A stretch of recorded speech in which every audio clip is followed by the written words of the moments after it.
What's up, you beautiful people? This is Gary Horn, and this is Pro Wrestling. And this is your morning news update for February the 24th, 2021. A lot to talk about today. Impact last night, AEW Dynamite, NXT tonight, and lots of stuff in the news from Ric Flair to Jon Moxley to Tony Khan, and on and on. So let's dive right into it.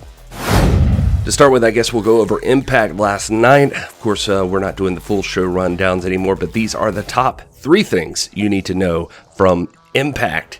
Number 1, Moose is inevitable. So after the Diener Jake Something match last night, in a tables match, Jake Something ended up winning.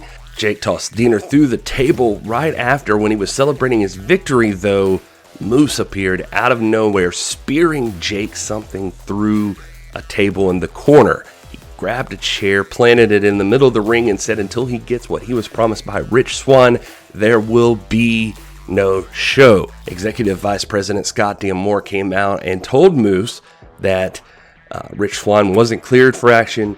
He's already told him he's not even there this evening. So he said, but what I will do for you is this, that TNA title you've been carrying around, we'll consider it now an official title, and you have a title defense tonight against Jake Something. And so that's how that went down. Now, whether or not that means long-term, the TNA title is also in effect, as well as the Impact World Championship, seems a little silly if that's the case. But in either case, Moose did take on Jake Something in the main event of the evening. And although it was a physical match, Moose took the victory, 1, 2, 3. And he just looks like $1 million right now. And Moose is on top of the world. And after the victory, Scott D'Amore did come out. Actually, Rich Swann came out first and attacked Moose. And then Scott D'Amore announced that on March the 3rd, Impact Sacrifice, which is an Impact Plus event, the Impact World title will be defended by Rich Swann against Moose. Is this going to be where Moose finally takes his place as the Impact World Heavyweight Champion? I don't know. That remains to be seen, but I tell you what, it does feel like he's destined for it. So stay tuned. That's coming up for Impact. Number 2 is still not sure what's up with the paid ads from Tony Khan, but they are hilarious. This week, more people showed up with Tony Khan and Tony Schiavone. They called it, you still get a chance to watch the Tonys. It's pretty cool. Anyway, they're standing out on the football field. Britt Baker, Rebels there. Matt Hardy, Isaiah Cassidy, Brian Cage, and Ricky Starks, and I'm probably leaving somebody out. Oh, and Ryan Nemeth are all there, and they all get a little chance to talk, and Tony makes a reference to, hey, look, this is only like 4% of the AEW roster, and it's still more star power than you'll find on any Impact show in the past few years. So, pretty crazy. Anyway, Tony's stuff is really funny, and I enjoy watching it, although it just seems to constantly bury Impacts. I don't know what the plans are as far as the feud goes, but it does look interesting. So hopefully Impact gets some comeuppance on AEW for this kind of stuff. All right, number 3 is Jazz and Jordynne Grace are the number 1 contenders for the Impact Women's Championship. They beat Susan and Kimber Lee in a women's tag team number 1 contenders match. And so now, also at Sacrifice, you're going to see Jazz and Jordynne Grace take on Flava and Fire. Is that how you say it? Fire and Flava? I get it mixed up. It's Kiera Hogan and Tasha Steelz, the Impact Women's Tag Team Champions. So anyway, that's those are the most important points I thought coming out of Impact. Should be interesting to see Sacrifice. That's coming up on March the 3rd, which is next Wednesday, actually. So interesting. That's going to be on a Wednesday show. On the latest episode of WWE's After the Bell podcast with Corey Graves, Finn Balor was asked a lot about WrestleMania and NXT and number 1 contenders to his NXT championship, that sort of thing. I just thought this was fun. He said, for me personally, if I could defend the title one night on TakeOver and the next night on WrestleMania, that would be a dream scenario for me. Double defense.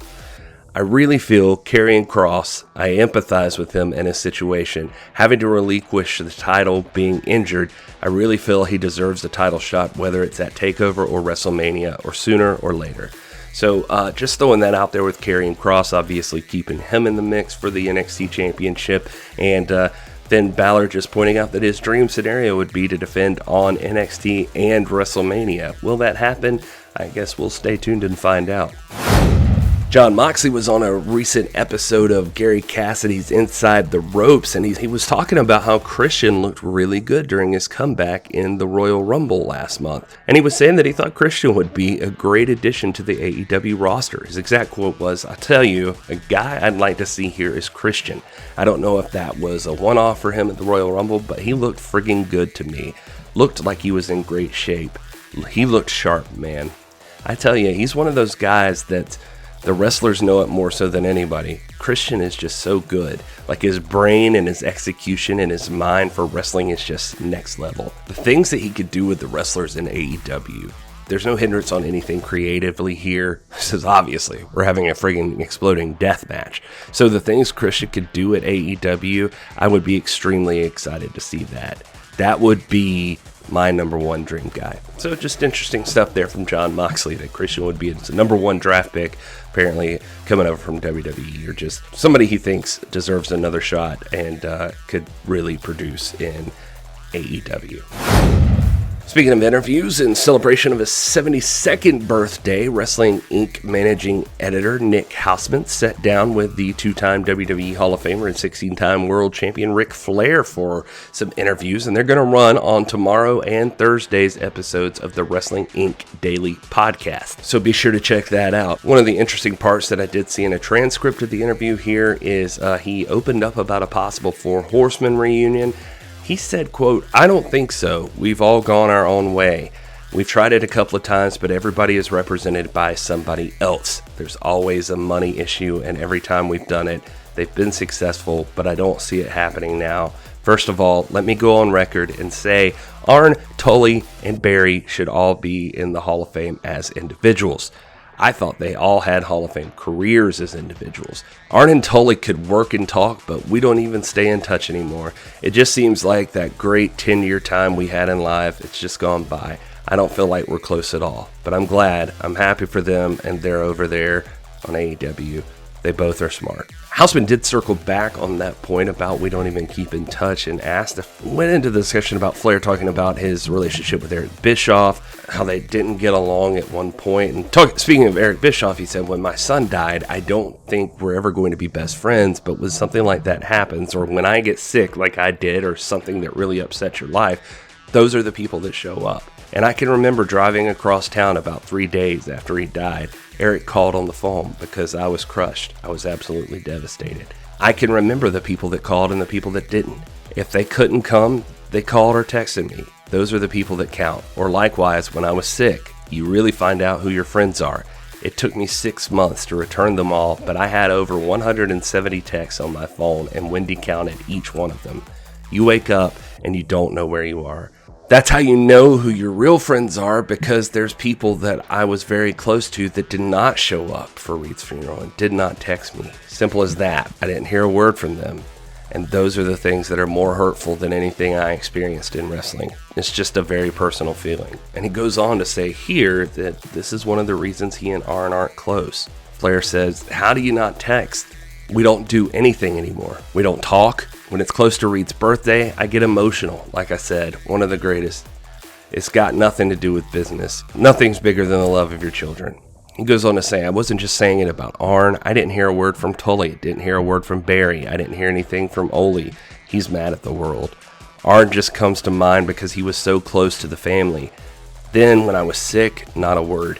You spend 10 years being so close with these people and you just wonder what really matters at the end of the day. It means nothing, apparently." Mike Johnson over at PW Insider is reporting that Taya Valkyrie, the longest reigning Impact Wrestling Knockouts champion in history, she officially reported to the WWE Performance Center yesterday. Combined with a report from Dave Meltzer over at The Observer, the Performance Center started a large new class yesterday with several notable names beginning, of course, what they hope will be a journey to the WWE. Dave Meltzer says a class of around 30 men and women started. PW Insider and Observer have confirmed some names, and also point out that Paul Triple H Levesque said that this class would feature the largest amount of women they've ever had in a class at once. Pretty neat, huh?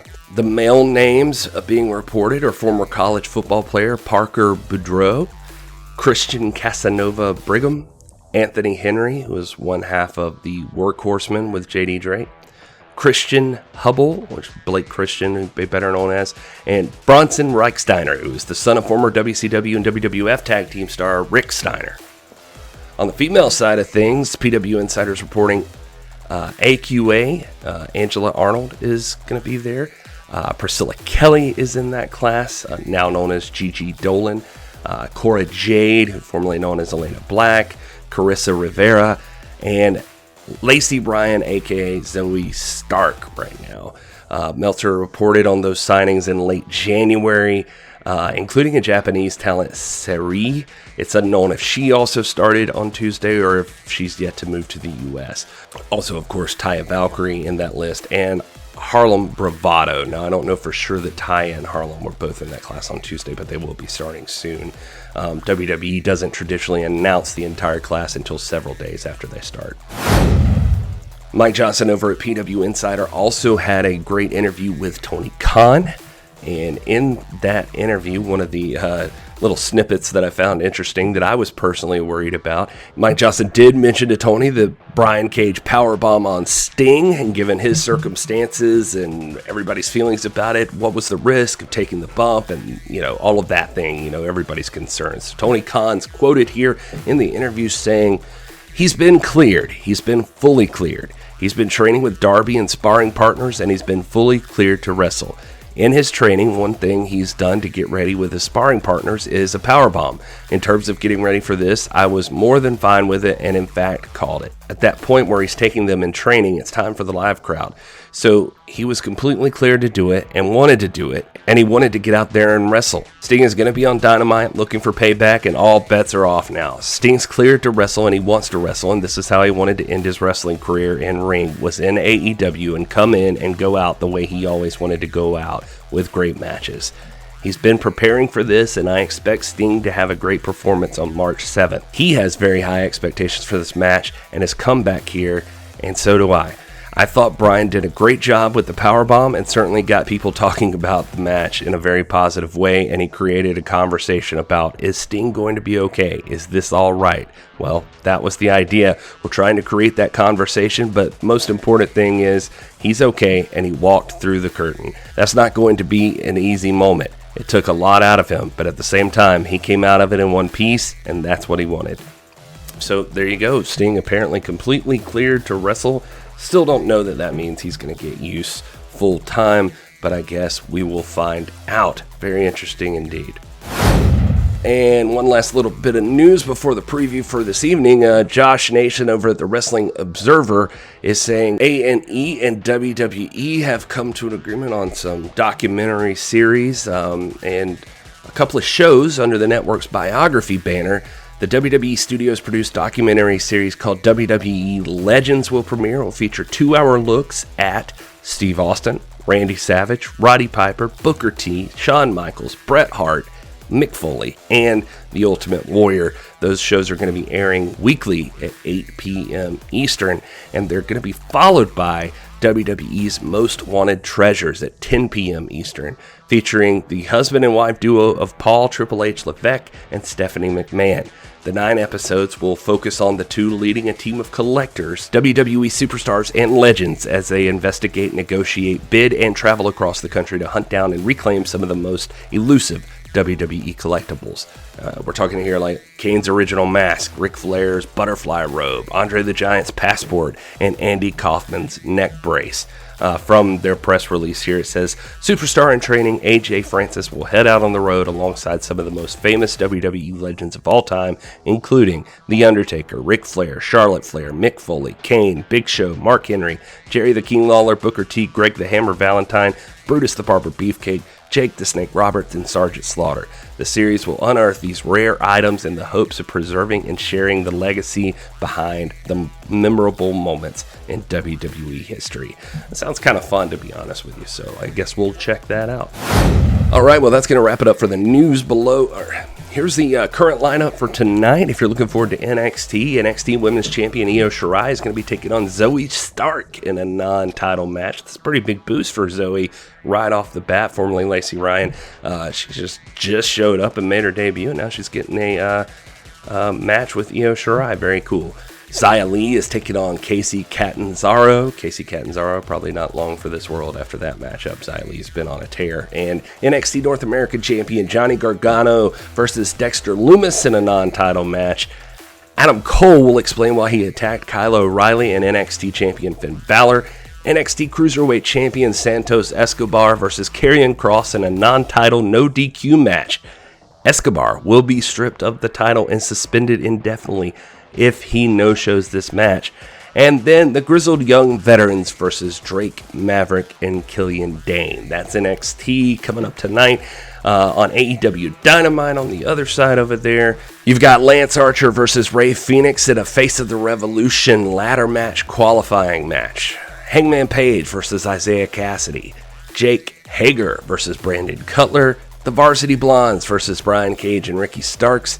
Sting will appear, and he's coming for revenge from Brian Cage and Team Taz. Jon Moxley's taking on Ryan Nemeth, and Dr. Britt Baker versus Nyla Rose for a Women's World Title Eliminator Tournament semifinal match. Thanks so much for sticking with it if you have so far, and if you haven't already done so, you can check out our website over at tipwshow.com.